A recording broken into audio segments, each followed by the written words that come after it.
ತಲೆ ಕಂಪ್ಲೀಟಾಗಿ ಬಿಳಿಯಾಗಿದೆ ಅಥವಾ ಒಂದು ಏಜಿಗೂ ಮುಂಚೆನೇ ತುಂಬಾ ವೈಟ್ ಹೇರ್ಸ್ ಆಗ್ತಾ ಇದೆ ಅಂದರೆ ಈ ಒಂದು ಸಿಂಪಲ್ ರೆಮಿಡಿನ ಮಾಡಿ ನೋಡಿ, ಕೂದಲು ತನ್ನಷ್ಟಕ್ಕೆ ತಾನೇ ಕಪ್ಪಾಗತ್ತೆ. ಈ ಒಂದು ನ್ಯಾಚುರಲ್ ಆಗಿರೋವಂಥ ಹೋಮ್ ರೆಮಿಡಿನ ಮಾಡ್ಕೊಳ್ಳೋದಕ್ಕೆ ಮೊದಲನೇದಾಗಿ ಬೇಕಾಗಿರೋವಂಥದ್ದು ನಮಗೆ ಟೀ ಪೌಡರು ಸಾಮಾನ್ಯವಾಗಿ ನಮ್ಮ ಅಡುಗೆ ಮನೆಯಲ್ಲಿ ಇದ್ದೇ ಇರುತ್ತೆ. ಮನೆಯಲ್ಲಿ ರೆಗ್ಯುಲರ್ ಆಗಿ ಬಳಸೋವಂಥ ಒಂದು ಟೀ ಪೌಡರನ್ನು ತೊಗೊಳ್ಳಿ.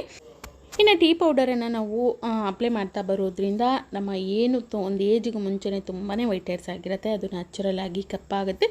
ನಮ್ಮ ಕೂದಲಿನ ಬುಡದಲ್ಲಿ ಅಂದರೆ ನಮ್ಮ ಸ್ಕ್ಯಾಲ್ಫಲ್ಲಿ ಬ್ಲಡ್ ಸರ್ಕ್ಯುಲೇಷನ್ ಅನ್ನೋವಂಥದ್ದು ಇಂಪ್ರೂವ್ ಆಗೋದ್ರಿಂದ ಉದುರೋವಂಥದ್ದು ಕಡಿಮೆಯಾಗಿ ಗ್ರೋತ್ ಅನ್ನುವಂಥದ್ದು ತುಂಬ ಚೆನ್ನಾಗಾಗಲಿಕ್ಕೆ ಹೆಲ್ಪ್ ಆಗುತ್ತೆ. ಹೊಟ್ಟು ಕೂಡ ಕಡಿಮೆ ಆಗುತ್ತೆ. ಅದರ ಜೊತೆಗೇ ಕೂದಲಿನ ಬಣ್ಣ ನ್ಯಾಚುರಲ್ ಆಗಿ ಕಪ್ಪು ಬಣ್ಣಕ್ಕೆ ತಿರುಗ್ತಾ ಬರುತ್ತೆ. ಜೊತೆಗೆ ಯಾರಿಗೆಲ್ಲ ಒಂದು ಏಜಿಗೆ ಮುಂಚೆನೇ ಅಂದರೆ ತುಂಬ ಚಿಕ್ಕ ಏಜಿಗೆ ನಮಗೆ ತುಂಬ ಬಿಳಿ ಕೂದಲಾಗಿದೆ ಅಂದರೆ ಖಂಡಿತ ಇದನ್ನು ನೀವು ಕೂಡ ಫಾಲೋ ಮಾಡಿ ನೋಡಿ. ಕೆಲವು ದಿನಗಳಲ್ಲಿ ನಿಮ್ಮ ತಲೆಯಲ್ಲಿ ಇರುವಂತಹ ಎಲ್ಲ ಬಿಳಿ ಕೂದಲು ಕೂಡ ನ್ಯಾಚುರಲ್ ಆಗಿ ಕಪ್ಪಾಗಲಿಕ್ಕೆ ಶುರುವಾಗುತ್ತೆ. ಇನ್ನು ಬೆಳೆಯುವಂಥದ್ದು ಕೂಡ ಕಪ್ಪಾಗಿ ಬೆಳೀಲಿಕ್ಕೆ ಹೆಲ್ಪ್ ಆಗುತ್ತೆ ಈ ಒಂದು ಟೀ ಪೌಡರ್. ಹಾಗಾಗಿ ನ್ಯಾಚುರಲ್ ಆಗಿ ಒಂದೊಳ್ಳೆ ಬಣ್ಣವನ್ನು ನೀಡುವಂಥ ಕೆಲಸವನ್ನು ಈ ಒಂದು ಟೀ ಪೌಡರು ಮಾಡ್ತಾ ಹೋಗುತ್ತೆ. ಹಾಗಾಗಿ ನಾನಿಲ್ಲಿ ಟೀ ಪೌಡರನ್ನು ತೊಗೊಂಡಿದ್ದೀನಿ. ಇದನ್ನು ನಾವು ಸ್ವಲ್ಪ ಕ್ರಷ್ ಮಾಡಿಕೊಂಡು ಅಂದರೆ ತರಿಯಾಗಿ ಇದನ್ನು ಪುಡಿ ಮಾಡ್ಕೊಳ್ಬೇಕು. ಹಾಗಾಗಿ ನಾನಿಲ್ಲಿ 1 ಟೀ ಸ್ಪೂನ್ ಆಗೋಷ್ಟು ಟೀ ಪೌಡರ್ ಏನಿತ್ತು ಅದನ್ನು ಒಂದು ಕುಟಾಣಿಗೆ ಹಾಕ್ಕೊಂಡಿದ್ದೀನಿ. ಅದನ್ನು ತುಂಬ ನೈಸಾಗಿ ಏನು ಬೇಡ, ತರಿಯಾಗಿ ಕುಟ್ಕೊಳ್ಬೇಕಾಗತ್ತೆ. ಈ ರೀತಿಯಾಗಿ ನಾನಿಲ್ಲಿ ತುಂಬ ಕಡಿಮೆ ಪ್ರಮಾಣದಲ್ಲಿ ಈ ಒಂದು ಮನೆಮದ್ದನ್ನು ರೆಡಿ ಮಾಡ್ತಾ ಇರೋದ್ರಿಂದ 1 ಟೀ ಸ್ಪೂನಷ್ಟು ತೊಗೊಂಡಿದ್ದೀನಿ. ಅಥವಾ ನಾವು ಮಾಡಿ ಇದನ್ನು ಇಟ್ಕೊಳ್ತೀವಿ ಅಂದರೆ ಜಾಸ್ತಿ ಪ್ರಮಾಣದಲ್ಲಿ ಕೂಡ ನೀವು ತೊಗೊಳ್ಬೋದು. ಈ ರೀತಿ ತರಿಯಾಗಿ ಪುಡಿ ಮಾಡ್ಕೊಳ್ಳಿ. ಇದನ್ನು ಸೈಡಿಗೆ ಇಟ್ಕೊಳ್ತಾ ಇದ್ದೀನಿ.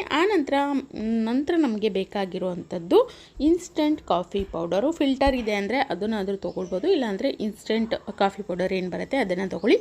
ಇದು ಕೂಡ ಅಷ್ಟೇ ನ್ಯಾಚುರಲ್ ಆಗಿ ಒಂದೊಳ್ಳೆ ಡೈ ರೀತಿ ಕೆಲಸ ಮಾಡುತ್ತೆ. ಹಾಗಾಗಿ ಕೂದಲಿಗೆ ಒಳ್ಳೆ ಬಣ್ಣವನ್ನು ನೀಡುವಂಥ ಕೆಲಸವನ್ನು ಇದು ಕೂಡ ಮಾಡ್ತಾ ಹೋಗುತ್ತೆ. ಜೊತೆಗೆ ಸ್ಕ್ಯಾಲ್ಫಲ್ಲಿ ಬ್ಲಡ್ ಸರ್ಕ್ಯುಲೇಷನನ್ನು ಇಂಪ್ರೂವ್ ಮಾಡ್ತಾ ಬರುತ್ತೆ. ಇದರಿಂದ ಕೂದಲಿನ ಬೆಳವಣಿಗೆ ತುಂಬ ಚೆನ್ನಾಗಾಗುತ್ತೆ, ಉದುರೋವಂಥದ್ದು ಕಡಿಮೆ ಆಗುತ್ತೆ. ಜೊತೆಗೆ ಡ್ಯಾಮೇಜ್ ಹೇರನ್ನು ಕೂಡ ರಿಪೇರಿ ಮಾಡಲಿಕ್ಕೆ ತುಂಬಾ ಹೆಲ್ಪ್ ಆಗುತ್ತೆ ಕಾಫಿ ಪೌಡರು. ಅಲ್ಲದೆ ಇದು ಏನು ನಮ್ಮ ಕೂದಲಲ್ಲಿ ಕಡಿಮೆ ಆಗಿರುವಂತಹ ಪಿಗ್ಮೆಂಟೇಷನ್ ಏನಿರುತ್ತೆ ಅದನ್ನು ಇಂಪ್ರೂವ್ ಮಾಡುವಂಥ ಕೆಲಸವನ್ನು ಮಾಡುತ್ತೆ. ಇದರಿಂದ ನಮ್ಮ ಕೂದಲು ಒಳ್ಳೆ ಬಣ್ಣವನ್ನು ಪಡ್ಕೊಳ್ಳೋದಕ್ಕೆ ಅಂದರೆ ಕಪ್ಪು ಬಣ್ಣವನ್ನು ಪಡ್ಕೊಳ್ಳೋದಕ್ಕೆ ತುಂಬಾ ಹೆಲ್ಪ್ ಮಾಡುತ್ತೆ. ನಾನು ಕೂಡ ಈ ಒಂದು ಕಾಫಿ ಪೌಡರ್ ಏನಿದೆ 1 ಟೀ ಸ್ಪೂನಷ್ಟು ಒಂದು ಬೌಲಿಗೆ ನಾನಿಲ್ಲಿ ಹಾಕ್ಕೊಳ್ತಾ ಇದ್ದೀನಿ. 1 ಟೀ ಸ್ಪೂನಷ್ಟು ಕಾಫಿ ಪೌಡರು, ಅನಂತರ 1 ಟೀ ಸ್ಪೂನಷ್ಟು ಟೀ ಪೌಡರು 2 ಬೇಕಾಗತ್ತೆ. ಇದೆರಡು ನಮ್ಮ ಅಡುಗೆ ಮನೆಯಲ್ಲಿ ಸಿಗುವಂಥ ಪದಾರ್ಥಗಳು. ಇದರಿಂದ ಖಂಡಿತವಾಗ್ಲೂ ಯಾವುದೇ ರೀತಿಯ ಡ್ಯಾಮೇಜ್ ಅನ್ನುವಂಥದ್ದು ಆಗೋದಿಲ್ಲ. ಬದಲಾಗಿ ಕೂದಲಿನ ಬೆಳವಣಿಗೆಗೆ ತುಂಬಾ ಹೆಲ್ಪ್ ಆಗುವಂಥ ಪದಾರ್ಥಗಳಂತಲೇ ಹೇಳ್ಬೋದು. ನೋಡಿ, ನಾವು ಪುಡಿ ಮಾಡಿ ಇಟ್ಕೊಂಡಿರುವಂಥ ಟೀ ಪೌಡರನ್ನು ಈ ಒಂದು ಮಿಶ್ರಣದಲ್ಲೇ ಸೇರಿಸ್ಕೊಳ್ತಾ ಇದ್ದೀನಿ. ಎರಡನ್ನೂ ಒಮ್ಮೆ ನಿಧಾನವಾಗಿ ಕಲಿಸ್ಕೊಳ್ಳೋಣ, ಅಂದರೆ ಮಿಕ್ಸ್ ಮಾಡ್ಕೊಳ್ಳೋಣ. ಇದನ್ನು ನೀವು ರೆಗ್ಯುಲರ್ ಆಗಿ ಕೂಡ ಬಳಸ್ಬೋದು ಅಥವಾ 2 ದಿನ 3 ದಿನಕ್ಕೊಮ್ಮೆನಾದರೂ ಬಳಸ್ತಾ ಬರೋದ್ರಿಂದನೂ ಕೂಡ ಕೂದಲಿನ ಬಣ್ಣ ತುಂಬ ಚೆನ್ನಾಗಿ ಆಗುತ್ತೆ. ನೋಡಿ, ಎರಡನ್ನು ಈ ರೀತಿಯಾಗಿ ಮಿಕ್ಸ್ ಮಾಡ್ಕೊಳ್ತಾ ಇದ್ದೀನಿ. ಖಂಡಿತ ಇದು ನ್ಯಾಚುರಲ್ ಆಗಿ ವರ್ಕ್ ಆಗೋವಂಥ ಒಂದು ರೆಮಿಡಿ. ಟ್ರೈ ಮಾಡಿ ನೋಡಿ ಅಂತ ಹೇಳ್ತೀನಿ. ಆನಂತರ ಇದರೊಟ್ಟಿಗೆ ನಾನಿಲ್ಲಿ ಕೊಬ್ಬರಿ ಎಣ್ಣೆನ ಹಾಕ್ಕೊಳ್ತಾ ಇದ್ದೀನಿ. ಕೊಬ್ಬರಿ ಎಣ್ಣೆ ಬದಲಾಗಿ ನೀವು ರೆಗ್ಯುಲರ್ ಆಗಿ ಬಳಸುವಂಥ ಯಾವುದೇ ಎಣ್ಣೆನ ಹಾಕ್ಕೊಳ್ಬೋದು. ಇನ್ನು ಕೊಬ್ಬರಿ ಎಣ್ಣೆ ಕೂಡ ಅಷ್ಟೇ ನ್ಯಾಚುರಲ್ ಆಗಿ ಒಂದೊಳ್ಳೆ ಮಾಯ್ಶ್ಚರೈಸರ್ ಆಗಿ ಕೆಲಸ ಮಾಡುತ್ತೆ. ನಮ್ಮ ಕೂದಲಿನ ಒಂದು ಡ್ಯಾಮೇಜನ್ನು ಕಡಿಮೆ ಮಾಡುತ್ತೆ, ಜೊತೆಗೆ ಗ್ರೋತನ್ನು ಇಂಪ್ರೂವ್ ಮಾಡುತ್ತೆ. ಸ್ಕ್ಯಾಲ್ಫಲ್ಲಿ ಇರುವಂತಹ ಏನೇ ಸಮಸ್ಯೆಗಳಿದ್ದರೆ ನಿವಾರಣೆ ಮಾಡಿ ಬೆಳವಣಿಗೆಯನ್ನು ಹೆಚ್ಚಿಸಲಿಕ್ಕೆ ಹೆಲ್ಪ್ ಆಗುತ್ತೆ. ಹಾಗಾಗಿ ನಾನಿಲ್ಲಿ ಕೊಬ್ಬರಿ ಎಣ್ಣೆನ ತೊಗೊಳ್ತಾ ಇದ್ದೀನಿ. ಒಂದು 1/4 ಕಪ್ ಆಗೋಷ್ಟು ನಾನಿಲ್ಲಿ ಕೊಬ್ಬರಿ ಎಣ್ಣೆನ ಹಾಕ್ಕೊಳ್ತಾ ಇದ್ದೀನಿ. ನಾನು ಮೊದಲೇ ಹೇಳಿದಾಗೆ ನಾನಿಲ್ಲಿ ಕಡಿಮೆ ಪ್ರಮಾಣದಲ್ಲಿ ಮಾಡ್ತಾ ಇರೋದ್ರಿಂದ ಸ್ವಲ್ಪ ಮಾಡ್ಕೊಳ್ತಾ ಇದ್ದೀನಿ. ನೀವು ಇದನ್ನು ಮಾಡಿ ಸ್ಟೋರ್ ಮಾಡಿ ಇಟ್ಕೊಳ್ತೀವಿ ಅಂದರೆ ಜಾಸ್ತಿ ಪ್ರಮಾಣದಲ್ಲಿ ಕೂಡ ಇದನ್ನು ಮಾಡ್ಕೊಳ್ಬೋದು. ಚೆನ್ನಾಗಿ ಒಮ್ಮೆ ಆಯಿಲು ಮತ್ತು ಟೀ ಪೌಡರ್, ಕಾಫಿ ಪೌಡರ್ ಏನಿರುತ್ತೆ ಎಲ್ಲವನ್ನು ಚೆನ್ನಾಗಿ ಈ ರೀತಿಯಾಗಿ ಮಿಕ್ಸ್ ಮಾಡ್ಕೊಳ್ಬೇಕು. ಈ ಒಂದು ಮಿಶ್ರಣ ರೆಡಿಯಾಗಿದೆ. ಇದನ್ನು ಮಾಡ್ಕೊಳ್ಳುವಂಥ ವಿಧಾನವನ್ನು ನೋಡ್ಕೊಳ್ಳೋದಾದರೆ ನಾನಿಲ್ಲಿ ನೀರನ್ನು ಬಾಯ್ಲ್ ಮಾಡಲಿಕ್ಕೆ ಇಟ್ಕೊಂಡಿದ್ದೀನಿ. ಅಂದರೆ ಇದನ್ನು ಡೈರೆಕ್ಟಾಗಿ ನಾವು ಬಾಯ್ಲ್ ಮಾಡೋ ಬದಲಾಗಿ ಡಬಲ್ ಬಾಯ್ಲರ್ ಮೆಥಡಲ್ಲಿ ಇದನ್ನು ಚೆನ್ನಾಗಿ ಕಾಯಿಸ್ಕೊಳ್ಬೇಕು. ಇದರಿಂದ ಏನಾಗುತ್ತೆ, ಅದರ ಒಂದು ಏನು ನಮಗೆ ತುಂಬ ಮುಖ್ಯವಾದಂಥ ಪದಾರ್ಥಗಳು ಬೇಕಾಗಿರುತ್ತೋ, ವಿಟಮಿನ್ಸು, ಮಿನರಲ್ಸ್ ಏನು ಬೇಕಾಗಿರುತ್ತೋ ಆಯಿಲಿಂದ ಅದು ಸಿಗಲಿಕ್ಕೆ ಹೆಲ್ಪ್ ಆಗುತ್ತೆ. ಹಾಗಾಗಿ ಈ ರೀತಿಯಾಗಿಯೇ ಮಾಡ್ಕೊಳ್ಬೇಕು. ಒಂದು 5 ರಿಂದ 8 ನಿಮಿಷ ಇದೇ ರೀತಿಯಾಗಿ ಬಾಯ್ಲ್ ಮಾಡ್ಕೊಳ್ಬೇಕು. ಫ್ಲೇಮನ್ನು ಮೀಡಿಯಮಲ್ಲಿ ಇಟ್ಕೊಂಡು ಈ ರೀತಿ ಚೆನ್ನಾಗಿ ಕಾಯಿಸ್ಕೊಳ್ಳಿ. ನಮ್ಮ ಎಣ್ಣೆಯ ಬಣ್ಣ ಸ್ವಲ್ಪ ಬದಲಾಗಲಿಕ್ಕೆ ಶುರುವಾಗುತ್ತೆ, ನಿಮ್ಗೆ ಗೊತ್ತಾಗುತ್ತೆ. ಈ ಸಮಯದಲ್ಲಿ ಗ್ಯಾಸನ್ನು ಆಫ್ ಮಾಡ್ಕೊಳ್ಳಿ. ಇದಾಗಿದೆ ಈಗ. ಇನ್ನು ಈ ಒಂದು ಆಯಿಲನ್ನು ನಾನಿಲ್ಲಿ ಶೋಧಿಸ್ಕೊಳ್ತಾ ಇದ್ದೀನಿ. ತುಂಬ ಒಂದು ಪ್ರೋಟೀನು ಜೊತೆಗೆ ನಮ್ಮ ಕೂದಲಿಗೆ ಬೇಕಾಗಿರುವಂಥ ಏನು ಎಲ್ಲ ಒಂದು ಉತ್ತಮ ಗುಣಗಳು ಬೇಕೋ ಅದೆಲ್ಲ ಕೂಡ ಈ ಒಂದು ಆಯಿಲಲ್ಲಿ ಸಿಗ್ತಾ ಹೋಗುತ್ತೆ. ಒಂದು ತುಂಬಾ ಒಂದು ಒಳ್ಳೆ ನ್ಯಾಚುರಲ್ ಆಗಿರುವಂಥ ಒಂದು ಡೈ ಅನ್ನುವಂಥದ್ದು ರೆಡಿ ಆಯಿತು ಅಂತಲೇ ಹೇಳ್ಬೋದು. ಈ ಒಂದು ಆಯಿಲನ್ನು ಹಚ್ಕೊಳ್ಳೋದ್ರಿಂದ ಎಷ್ಟು ಉಪಯೋಗ ಇದೆ, ಖಂಡಿತವಾಗ್ಲೂ ಹೌದು ಸ್ನೇಹಿತರೆ. ಉದುರೋದು ಕಡಿಮೆ ಆಗುತ್ತೆ, ಡ್ಯಾಮೇಜ್ ಕಡಿಮೆ ಆಗುತ್ತೆ, ಗ್ರೋತ್ ಇಂಪ್ರೂವ್ ಆಗುತ್ತೆ, ಹೊಟ್ಟು ಕಡಿಮೆ ಆಗ್ತಾ ಬರುತ್ತೆ. ಹಾಗಾಗಿ ಈ ಒಂದು ಆಯಿಲು ಒಳ್ಳೆ ಮನೆಮದ್ದಾಗಿ ಕೆಲಸ ಮಾಡುತ್ತೆ. ಮುಖ್ಯವಾಗಿ ಕೂದಲಿಗೆ ಒಂದೊಳ್ಳೆ ಬಣ್ಣವನ್ನು ನೀಡುವಂಥ ಕೆಲಸವನ್ನು ಮಾಡ್ತಾ ಹೋಗುತ್ತೆ. ನಿಮಗೆ ತುಂಬ ಇಚ್ಚಿಂಗ್ ಆಗ್ತಾ ಇದೆ ಅಥವಾ ತುಂಬ ಹೊಟ್ಟೆನ ಸಮಸ್ಯೆ ಇದೆ, ಉದುರ್ತಾ ಇದೆ ಹಾಗೆಯೇ ಅಂದರೆ ಖಂಡಿತ ಇದರೊಟ್ಟಿಗೆ ಸ್ವಲ್ಪ ನಿಂಬೆಹಣ್ಣಿನ ರಸ ಹಾಕೊಳ್ಳಿ. ಹೊಟ್ಟು ಬೇಗನೆ ಕಡಿಮೆ ಆಗಲಿಕ್ಕೆ ಹೆಲ್ಪ್ ಮಾಡುತ್ತೆ.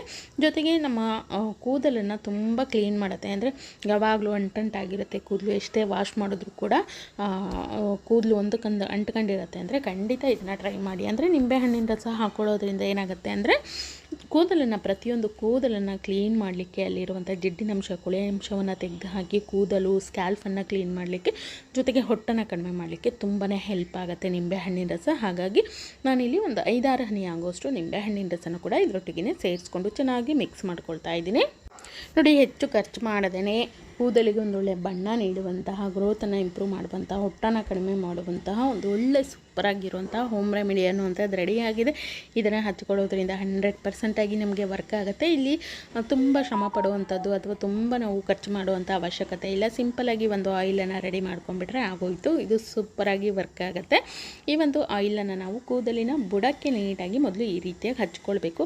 ಪ್ರತಿಯೊಂದು ಕೂದಲಿಗೂ ಕೂಡ ಈ ಒಂದು ಆಯಿಲನ್ನು ನೋಡಿ ಈ ರೀತಿಯಾಗಿ ಬುಡದಿಂದ ತುದಿವರೆಗೂ ಚೆನ್ನಾಗಿ ಹಚ್ಕೊಂಡು ಒಂದು 5-6 ನಿಮಿಷಗಳ ಕಾಲ ನಿಧಾನವಾಗಿ ಚೆನ್ನಾಗಿ ಮಸಾಜನ್ನು ಮಾಡ್ಕೊಳ್ಬೇಕು.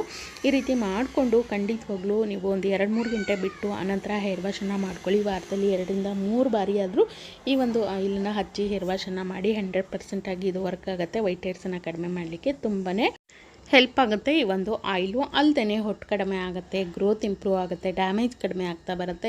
ಯಾರಿಗೆ ಒಂದು ಏಜಿಗೂ ಮುಂಚೆನೇ ತುಂಬ ಚಿಕ್ಕ ಏಜ್ಗೆ ತುಂಬ ವೈಟ್ ಹೇರ್ಸ್ ಆಗಿದೆ ಅಂದರೆ ಖಂಡಿತ ಒಂದು ಆಯಿಲನ್ನು ನೀವು ಕೂಡ ರೆಗ್ಯುಲರಾಗಿ ಬಳಸ್ತಾ ಬನ್ನಿ. ಅಂದರೆ ನೀವು ತಲೆ ಸ್ನಾನ ಮಾಡುವಂಥ ಒಂದು ಅರ್ಧ-ಮುಕ್ಕಾಲು ಗಂಟೆಗಳ ಮೊದಲು ಈ ಒಂದು ಆಯಿಲನ್ನು ಹಚ್ಚಿ ವಾರದಲ್ಲಿ 2-3 ಬಾರಿ ಈ ಒಂದು ಆಯಿಲನ್ನು ಹಚ್ಚಿಬಿಟ್ಟು ನೀವು ಹೇರ್ ವಾಶನ್ನು ಮಾಡ್ತಾ ಬನ್ನಿ. ಖಂಡಿತವಾಗ್ಲೂ ಒಳ್ಳೆಯ ರಿಸಲ್ಟ್ ಸಿಗುತ್ತೆ.